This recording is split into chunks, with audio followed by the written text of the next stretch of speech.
के पुण्यार्चक हैं श्रीमती सुगंधी बाई, श्री विजय कुमार जी, श्रीमती कमलेश, श्री संतोष कुमार, श्रीमती मीना जी, श्री प्रमोद कुमार जैन, श्रीमती श्वेता, श्री नवीन कुमार, श्रीमती कविता जी, शैलेश, सपन, अमन, हर्षित, कुहू, अंशिका, पीहू जैन, श्रीमती सुरेखा, श्री सुभाष कुमार जैन, अंशिका जैन एवं समस्त परिवार बहेरिया वाला, निवासी सागर मध्य प्रदेश एवं नारायणपुर छत्तीसगढ़।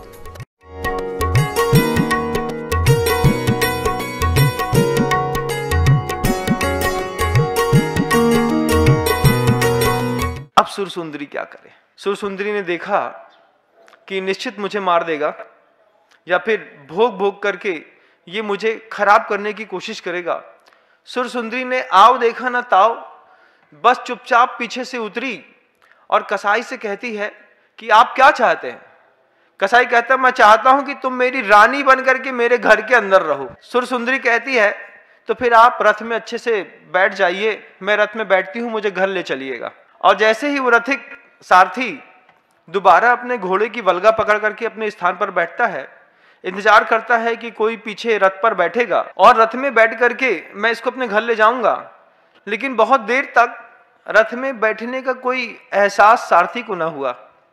तब सारथी ने पीछे मुड़ करके देखा तो सुरसुंदरी अपनी पूरी शक्ति के साथ समुद्र की तरफ दौड़ती चली जा रही। सुरसुंदरी दौड़ रही थी, दौड़ते दौड़ते दौड़ते दौड़ते दौड़ते वो समुद्र के टीले के ऊपर उस भाग पर जाकर के खड़ी हो गई जहां से आगे जाने के लिए अब धरती नहीं बची थी। अब फिर अथाह समुद्र सामने दिखाई दे रहा था, जिस समुद्र पर बड़े बड़े जीव जंतु, मगरमच्छ, घड़ियाल निरंतर ऊपर नीचे तैर रहे थे। उस अथाह समुद्र के अंतिम भाग पर जाकर के, ऊपर पर्वत पर जाकर के सुरसुंदरी खड़ी हो गई और वो कसाई निरंतर धीरे धीरे धीरे धीरे धीरे जो है उसके पास आता गया आता गया आता गया। और सुरसुंदरी ने जब देखा कि मात्र 2 हाथ की दूरी शेष बची है, ये कसाई या तो मुझे मार देगा या तो मेरा भोग करने के लिए मुझे पकड़ करके ले जाएगा, तो सुरसुंदरी ने फिर उस वक्त पंच महागुरुओं को नमस्कार करते हुए, वे पंच महागुरु का मंत्र है बंधुओं, जब कभी आप किसी मुसीबत में फंस जाएं, जब आपको लगे कि अब आपके शील की सुरक्षा नहीं हो सकती, कभी आप इस मंत्र का प्रयोग करके देखिएगा। जब आपके घर के अंदर बहुत बड़ी विपत्तियां हो, तब आप इस विपत्ति के समय भी इस मंत्र का प्रयोग करके देखिएगा। यह मंत्र ऐसा है कि शुरुआत में लोग पढ़ते हैं नमो अरिहंताणम, नमो सिद्धाणम, नमो आयरियाणम, नमो उवज्झायाणम, नमो लोए सब साहुणम, ऐसो पंच नमो यारो सब पावप पनासणो, मंगलाणंच सब्बे सिंह परमम हवई मंगलम।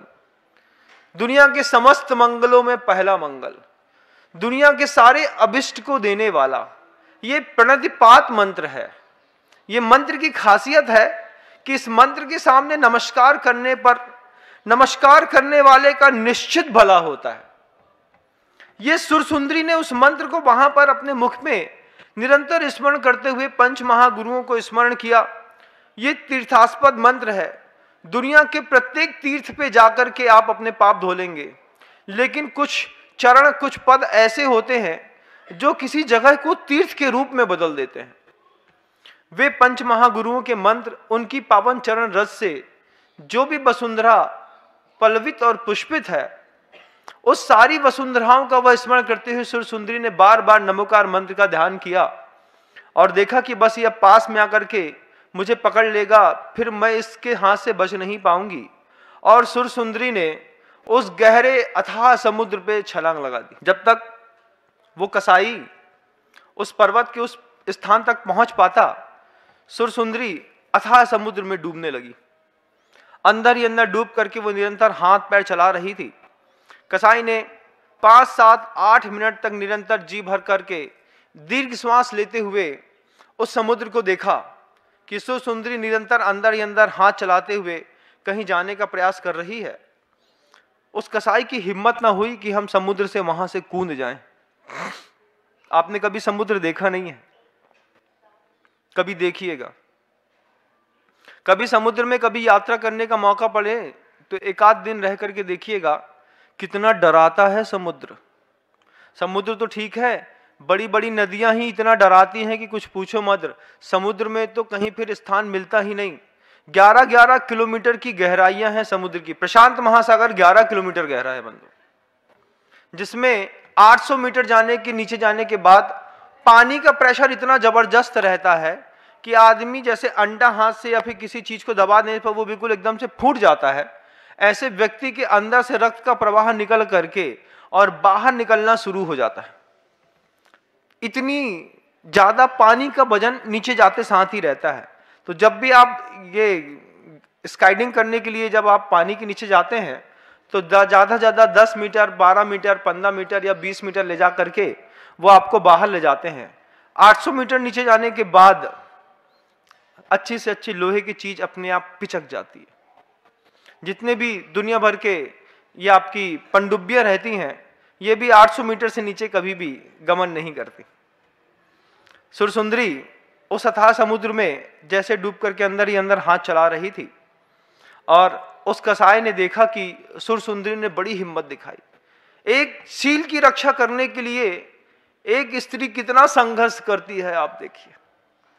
कथानक में आप उस चीज का आनंद लीजिए, उस चीज को समझिए, उसकी गंभीरता समझिए कि मात्र अपने शील की रक्षा करने के लिए सुरसुंदरी कितना पुरुषार्थ करती है। कभी कटार दिखाती है, कभी छज्जे से कूद जाती है, कभी रस्सी से नीचे उतरती है, कभी युक्ति करती है। किस किस तरीके से वो अपनी शील की रक्षा कर रही है और अपने आप को बचाने की कोशिश कर रही है। ये भारतीय नारी का चरित्र है बंधु। ये देखने और सीखने और आदर्श की एक ऐसी शैली है कि हमको कभी थोड़ा बहुत मौका मिलता है और पैर कब बहक जाते हैं पता नहीं चलता, लेकिन एक स्त्री होकर के और कितनी अपने शील के प्रति उसकी वह निर्मल बुद्धि थी कि हर हाल में मुझे अपने शील की रक्षा करनी है। अथाह समुद्र में डूब करके गोते लगा रही थी कि गोते लगाते लगाते जब वो थक गई, अचानक उसकी आंख के सामने गहरा घनघोर अंधकार छा गया। घनघोर अंधकार कैसे छा गया कुछ पता न चला, लेकिन सुरसुंदरी बेहोश हो गई। जब होश में आई तो उसने अपने आप को एक मछुआरे के घर के अंदर पाया। उस पूरे समुद्र में जो बड़ी बड़ी मछलियां थी, उसमें से एक बहुत बड़ी मछली ने सुरसुंदरी को पूरा का पूरा साबुत निगल लिया। अब सुरसुंदरी उस मछली के पूरे पेट के अंदर समा गई और वहीं पे उसको मूर्छा आ गई। हवा मिली नहीं, वो वहां पर बेहोश हो गई। और वही मछली कुछ देर बाद एक मछुआरे के जाल में फंस गई। मछुआरे ने जाल में से उस मछली को अपने नाव में उतार करके घर ले गया और घर में ले जा करके जैसे ही उस मछली का पेट फाड़ा तो उसके अंदर सुरसुंदरी सुषुप्त अवस्था में फिर दिखाई दी। देखिए पुण्य कैसा बचाता है और कर्म कैसा परीक्षा लेता है। और इनके बीच में नमोकार महामंत्र का प्रभाव देखिए। जैसे ही वह सुरसुंदरी उस मछली के पेट के अंदर से मछुआरे को दिखाई दी, मछुआरे की पत्नी सामने खड़ी थी। सामने ही मछुआरा पत्नी का उस मछली का पेट फाड़ रहा था। अंदर से जैसे ही वो स्त्री दिखी तो मछुआरे की स्त्री ने मछुआरे को बड़ी बड़ी मोटी मोटी आंखें दिखाई कि ये मछली पकड़ने गए थे, ये क्या उठा के ले आए। अब मछुआरे ने जैसे देखा कि इतनी सुंदर सुशील कन्या दिखाई दे रही है, सुषुप्त अवस्था में है, लेकिन उसके पेट के अंदर अथाह पानी भर गया है। उसने मछुआरे ने सबसे पहले उस वैद्य को बुला करके और सुरसुंदरी की मूर्छा दूर करी। उल्टा किया, पेट दबाया, पानी निकाला, पीठ मसकी, पीठ का मर्दन किया। फिर जैसे जाकर के 3 दिन के बाद उस मछुआरे के घर में सुरसुंदरी को फिर होश आया। निरंतर वह मछुआरे की जो पत्नी थी वो मछुआरे को दूर से देखती रहती थी कि कहीं ऐसा ना हो कि ये इस कन्या के चक्कर में मुझे छोड़ दे। तो मोटी मोटी आंखें दिखाती थी, ऐसे क्यों बात कर रहे थे, क्यों जा रहे थे। आज भी होता है, स्त्री को, आपकी स्त्री को पता बस चल जाए कि हमारा पुरुष रोज शाम को 7 बजे किसी और से बात करता है, सीधे गला मसकती है, बोले जान ले लेंगे तुम्हारी अगर तुमने किसी और को देखा भी तो। क्या समझे? हाँ, स्त्री चाहती है कि हमारा पुरुष सिर्फ हमारे तक सीमित रहे। और जैन दर्शन में तो इसकी कितनी अच्छी खूबसूरती है कि सौदार संतोष का व्रत दे दिया, पुरुष को सौदार संतोष का व्रत।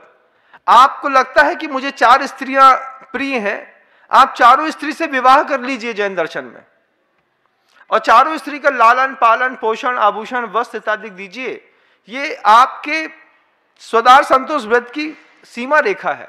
मैं एक स्त्री से संतुष्ट नहीं होता, मुझे 2 चाहिए, 3 चाहिए, 4 चाहिए, 16,000 चाहिए, 96,000 चाहिए, रखिए, कोई मना नहीं है, लेकिन उसको परस्त्री समझ करके मत रखिए, उसको रखेल समझ के मत रखिए, उसको किसी गणिका समझ के मत रखिए, उसको अपनी स्त्री बना लीजिए, पत्नी बना लीजिए, आराम से घर के अंदर पाल के रखिए उसको। स्वदार संतोष व्रत है, पटरानी कहलाएगी आपके घर की। कितनी है? बोले हमारी सामर्थ्य, हमने 4 रखी हैं, कोई बुराई नहीं है।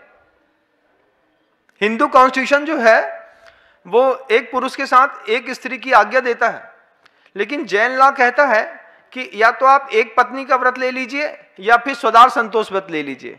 एक पत्नी के व्रत में आपका यह संकल्प है कि मेरी जो स्त्री है वह स्त्री ही मेरे जीवन भर मेरे इंद्रियों के असंयम में मुझे संयमित करने के लिए मैं उसका प्रयोग करूंगा और उसको साथ में रखूंगा, उसकी सुख सुविधाओं का ध्यान रखूंगा, और कभी भगवान न करे वो मुझसे पहले चली गई तो उसके बाद उसका ब्रह्मचर्य का धर्म का पालन करूंगा।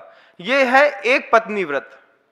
और सदा संतोष व्रत क्या है कि जब वो विवाह कर रहा रहता है, जब उसकी विवाह की उम्र होती है, उस वक्त वो इस बात का संकल्प कर लेता है कि मुझे अपने जीवन में अपने परिवार को संवर्धित करने के लिए 3 स्त्रियां चाहिए, 3 स्त्रियों से मैं 12-14 पुत्र पैदा करूंगा, जिसके माध्यम से मेरे संतान, मेरी परंपराएं बहुत अच्छे से चलेगी। शुरुआत के माहौल में बंधुओं, जब आपकी उम्र 20, 22, 24 साल की होती है, 60 साल की उम्र में नहीं कि भैया मुझे एक और चाहिए है, बिल्कुल नहीं चलेगी, चाहे कुछ हो जाए, है ना। कई बार ऐसा होता है, बड़ी उम्र में स्त्री दैव वसात चली जाती है, परलोक गमन कर जाती है, पर्याय बदल लेती है, तो आदमी भी 60 की उम्र में बोलता है, बोले एक और ले आऊं क्या, है क्या आपका आशीर्वाद। मैं कहा भैया 25 साल की उम्र में 2 ले आए होते तो चल जाती, मैं दोनों के लिए आशीर्वाद दे देता। बोले कि चलो भैया 2 साविकाएं एक साथ हो गई, 3 महिलाएं एक साथ हो गई, मिलके चौका लगाएंगी, धर्म ध्यान करेंगी, ये न सही तो ये न सही तो ये। तभी तो किसी ने कहा था, तू न सही तो कोई और सही, कोई और न सही तो कोई और सही। लेकिन उसकी उम्र थी 24 साल, 22 साल की उम्र में राजा महाराजाओं को लगता था कि मुझे एक पत्नी से नहीं होगा, मुझे 3 पत्नियां चाहिए, 5 चाहिए, 8 चाहिए। वे 8 से एक साथ विवाह करते थे। जम्बू स्वामी को देखिए, एक साथ 8 पत्नियों से विवाह कर लिया, 8 स्त्रियों से। हाँ, 8 निर्वाह कर लूंगा मैं, मेरे अंदर सामर्थ्य है, लेकिन बुढ़ापे में नहीं। बुढ़ापे वाली पॉलिसी गलत है। जवानी में ले आए होते तो बहुत अच्छा था, चलो बड़ी चाची चली जाएगी तो छोटी चाची चली जाएगी तो मंझली चाची, एक आध चाची तो रहेगी जीवन में, लेकिन बुढ़ापे में नहीं चलेगा बंधु। लेकिन लोग आजकल करते हैं 60, 65, 70, 80, विदेशों में तो 80-80 साल की उम्र में लोग विवाह करते हैं, कहते हैं अकेले नहीं रहा जाता। उस समय ब्रह्मचर्य की आवश्यकता रहती है बंधु। साधना बहुत बड़ी चीज होती है, जिंदगी को निखार देती है। स्त्री के साथ रहते रहते एक एक दिन का ब्रह्मचर्य लेते चले जाओ। आपकी शादी के 12 साल हो गए तो जीवन में 12 दिन का ब्रह्मचर्य ले लो। 15 साल हो गए, 15 दिन का ब्रह्मचर्य ले लो। 28 साल हो गए, 28 दिन का ब्रह्मचर्य ले लो। जिंदगी के 30 साल जब पत्नी के साथ रहते रहते गुजर जाए तो 30 दिन का ब्रह्मचर्य लेकर के, आजीवन ब्रह्मचर्य व्रत लेकर के आप अपने जीवन को बहुत अच्छे से संवार सकते हैं। लेकिन संयम की परिभाषा नहीं पता होने के कारण 60 साल की उम्र में भी कई बार इच्छाएं आसमान में जोर मारती हैं। हाँ, अभी हमने सोचा है, अभी हम सोच रहे हैं, अभी हम विचार कर रहे हैं। हम कहते हैं हम भी अभी सोच रहे हैं, हम विचार कर रहे हैं कि आशीर्वाद देना है कि नहीं देखना। बहुत अच्छे लोग हैं संसार में, कुछ लोग मान भी जाते हैं। बेचना सबके लिए है, एकमात्र प्राणी के लिए नहीं, दुनिया में सारे लोगों के लिए। वह सुरसुंदरी जब मछुआरे की पत्नी जैसे सुरसुंदरी को देखती और मछुआरे को देखती तो मछुआरे को बड़ी बड़ी आंख दिखाती कि अगर तुमने सुरसुंदरी को देखा भी तो मैं तुम्हारी आंखें फोड़ लूंगी, चाहे कुछ हो जाए। मछुआरे को लगा कि मछली पालना आसान है, लेकिन इस स्त्री को अगर घर के अंदर रखा तो बड़ी दिक्कत हो जाएगी। अब क्या करे? तो मछुआरा सोचता मैं इसका क्या करूं। तो वो सुरसुंदरी को अपनी मछुआरी के साथ उठा करके राजा के राजमहल में ले जाकर के राजा के सामने प्रस्तुत खड़ा कर देता। बोला, ये कन्या मैं आपको भेंट देना चाहता हूं। महाराज पूछते हैं, ये कन्या तू कहां से लेकर के आए रे मछुआरे? मछुआरा कहता है, मालिक आपकी कसम खा करके कहता हूं, मछली के पेट से यह कन्या मुझे मिली। सेनापति तुरंत दबंगई आवाज में कहता है, झूठ बोलता है, मछली के पेट के अंदर इतनी बड़ी कन्या मिलेगी? स्वामी, घर के अंदर आकर के मछली देख लीजिए, कितनी बड़ी मछली पकड़ी है मैंने, उसके अंदर ये कन्या मिली है और मेरी स्त्री इस बात की गवाह है। अब मुझे अब इस कन्या से भय हो रहा है तो मैं आपको देने आया हूं। कन्या से क्यों भय खाता है? कन्या से नहीं स्वामी, अपनी स्त्री से भय है कि अगर ये कन्या मेरे घर के अंदर रही तो मेरी स्त्री मुझे घर के अंदर रहने नहीं देगी। तो राजा खुश होकर के उसको 20 स्वर्ण मुद्राएं दे देता है कि ये सोने की मुद्राएं 20 ले लो और तुम यहां से जाओ। अब वह स्त्री जो है राजा के पास आ जाती है, सुरसुंदरी उसको अपने रंग महल पे जाकर के भेज देता है। सेनापति से कहता है, महारानियों के बीच में इस सुरसुंदरी को भेज दिया जाए। अब सुरसुंदरी मछुआरे के पास से हटी तो राजा के राजमहल में जाकर के खड़ी हो गई। अब फिर मुसीबत, जब पट्ट महादेवी ने देखा कि महाराज ने एक स्त्री को राजमहल में भेजा है और कह दिया है निरंतर 15 दिन तक उसकी सास सवार करके उसको पहले तैयार कर दो, उसको भोजन इत्यादि दे करके संतुष्ट कर दो और उसको तैयार करो, 15 दिन बाद अगले पक्ष में आकर के हम उससे बात करेंगे। पट्ट महादेवी को लगा कि निश्चित रूप से महाराज इस कन्या को अपनी पत्नी बना लेंगे, और सुरसुंदरी को लगा कि अभी तक तो मैं जितनी बार हाथ में फंसी, पुरुष के हाथ में फंसी, इस बार बहुत सारी स्त्रियां मेरे बीच में हैं, हो सकता है स्त्री की पीड़ा को समझ ले। सुरसुंदरी हाथ जोड़ करके कहती है कि मैं यहां रहना नहीं चाहती, मुझे यहां से बाहर निकाल दीजिए। महारानी पूछती हैं कि आप यहां से बाहर क्यों जाना चाहते हैं? बोले, मेरा विवाह हो गया है, मेरा पति है, मैं किसी और के अधीन नहीं हो सकती, मैं किसी और को अपना पति नहीं बना सकती। सुरसुंदरी ने शुरुआत से लेकर के अभी तक की जितनी भी मनोदशाओं में घटनाएं घटी हैं, वो सारी की सारी घटनाएं पूरी रानियों को बैठ करके सुनाया। कैसे मैं वहां फंस गई, कैसे मेरे पति ने मुझे छोड़ दिया, कैसे मैं राक्षस से बची, कैसे मैं उस समुद्र में कूदी, कैसे मैं उस कसाई से बची, कैसे मैं वैश्यालय पहुंची, कैसे मैं वहां से हट करके मछली के पेट में पहुंची और राजा के राजमहल से अब आपके पास आ गई हूं। जब उस पूरी कारुण कथा को सारी रानियों ने एक साथ मिलकर के सुना, सारी की सारी रानियों की आंख से आंसू आने लगे। हर रानी सोचती रही कि तुमने अपने सील को बचाने के लिए निरंतर कितना पुरुषार्थ किया है। आप सोचिए, ऐसे ही कोई दुनिया में कोई सुरसुंदरी नहीं हो जाता। एक स्त्री को एक आचार्य अपने अनुयोग में स्थान दे रहे हैं। उस स्त्री की, उस गृहस्थ की कीमत देखिए बंधु, उसका धर्म ध्यान देखिए, उसके नमोकार मंत्र के ऊपर श्रद्धा देखिए, उसके पुरुषार्थ देखिए, उसका पुण्य देखिए, उसका पाप देखिए। देखो एक कथानक में कितना कुछ छुपा है। पाप पुण्य पुरुषार्थ की कहानी, कितनी कर्मों की कैसी विचित्र दशा है जो इस कथानक में आपके सामने आ रही है। महारानी कहती है कि बड़ा मुश्किल है कि महाराज आपको छोड़ दें, हमारे हाथ में तो उपाय नहीं है, पट्ट महादेवी चाहे तो कुछ हो सकता है। पट्ट महादेवी कहती हैं कि तुम मेरे साथ नाग पूजा के बहाने इस राजमहल से बाहर चलना और फिर मुझे घायल करके वहां से निकल जाना, एकमात्र यही उपाय है, इसके अलावा कोई उपाय नहीं है। और 4 दिन के बाद पट्ट महादेवी ने सुरसुंदरी को तैयार करके नगर से बाहर पूजा करने के बहाने, देव पूजा के बहाने जो है, उस सुरसुंदरी को अपने रथ पर बैठाया और सुरसुंदरी